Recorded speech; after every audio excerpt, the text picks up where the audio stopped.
Ouais, merci à toutes et à tous d'être ici pour défendre le projet de piste cyclable. Dès 7 heures ce matin, plusieurs dizaines de cyclistes s'étaient donné rendez-vous à Nouville pour participer à un roulage collectif.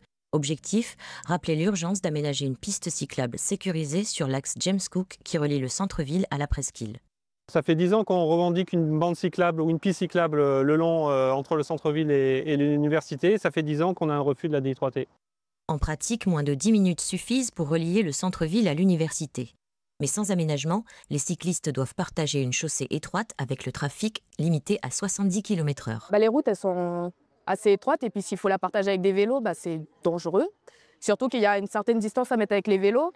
Et puis ici, il y a souvent de la circulation. Du coup, c'est encore plus dangereux. Ce qui est dangereux, c'est que parfois, on termine nos cours à 20 h. Donc, il faut savoir que l'éclairage, il est existant, mais faible. Donc, quand on roule, on n'est pas vu d'en face ni de derrière. Et je pense qu'un jour, il y aura un gros accident. L'université met pourtant en place des alternatives.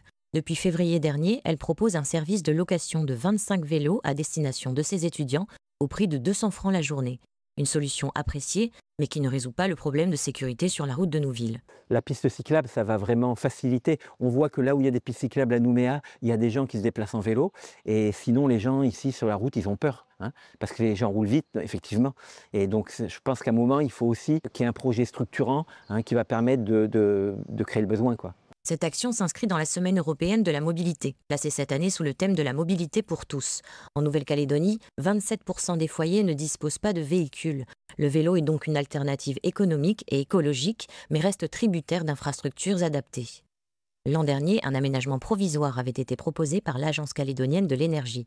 Mais en août, la DI3T a refusé le projet, estimant qu'il ne respectait pas les normes techniques. Contactée, elle n'a pas souhaité répondre à nos questions. C'est vrai qu'investir 350 millions pour 4 vélos, ça n'a pas de sens. Par contre, investir une petite dizaine de millions pour créer de la sécurité et pour voir si les vélos arrivent, s'ils s'en mènent de l'usage, après on trouvera des financements pour améliorer les conditions. Pour les associations, la solution ne peut plus attendre.